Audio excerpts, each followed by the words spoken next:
My purpose this morning is to motivate you to memorialize at least one very meaningful moment in your life. Because when people think about leaving a legacy, they probably are thinking of somebody like Lincoln and people like that this morning. But every one of us leaves a legacy in so many ways. You know who Carson Daly is? Well, he's the host of The Voice. I think he's also on the Today Show or whatever. But right after that, he posted something on Facebook that was extremely meaningful. His mother died suddenly. I knew her vaguely in the desert. She was part of a group called Women in Film and Television. Very vibrant woman, 5 years younger than me. And she suddenly died. And he was just brokenhearted, he and his sister. And they went to her desk drawer and opened the desk drawer, and right on the top of the pile in her desk drawer was a letter from her telling them how much she loved them. So that was a fabulous example of a forever letter, and something that they treasure more than anything that they have in their life, I'm sure. This is a family in Pasadena who 4 of the 5 siblings are still alive. And they wanted to be able to capture the energy, the thoughts, the memories. And that film runs for 3.5 hours. If you can imagine, they talked about their dad and their first memories of their dad, and they forgot that the cameras were there. They were just so present in memory in experiencing it. It was just a great, great experience. And I didn't realize until David told me that this kind of thing didn't exist until now. We have all this digitizing. I interviewed my mother back when she was almost 90 years old. It's a very tragic-looking video because of the quality of it. But now the digitization is so great. And people think, well, I can't be in front of cameras like that. I wouldn't know what to say. But the truth is you get lost in the moment. And so I'm looking at people in this room and thinking about legacy projects that they could create.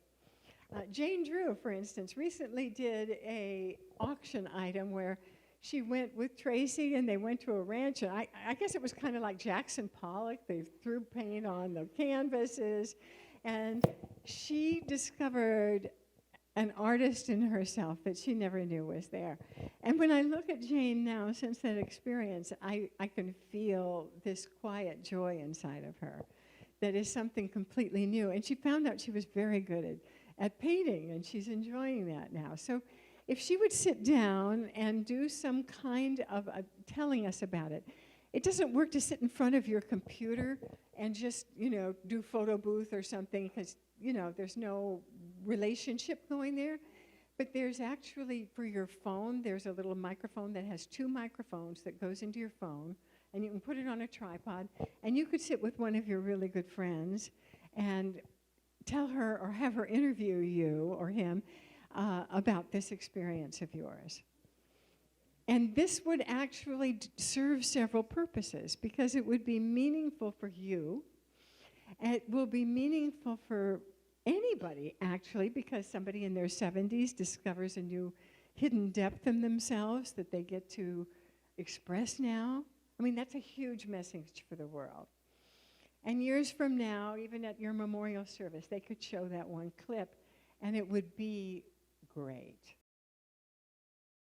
Take down the love letters from the bookshelf, the photographs, the desperate notes. Peel your own image from the mirror. Feast on your life. That's what happens when you use joy as your compass and you identify those pieces. So when you memorialize just one piece, I promise you it's going to lead to another. And then another. And what happens, you'll see a piece here, you'll see a piece there, another piece over here, and you begin to see that it almost has a life of its own, that these pieces want to be joined together in some way.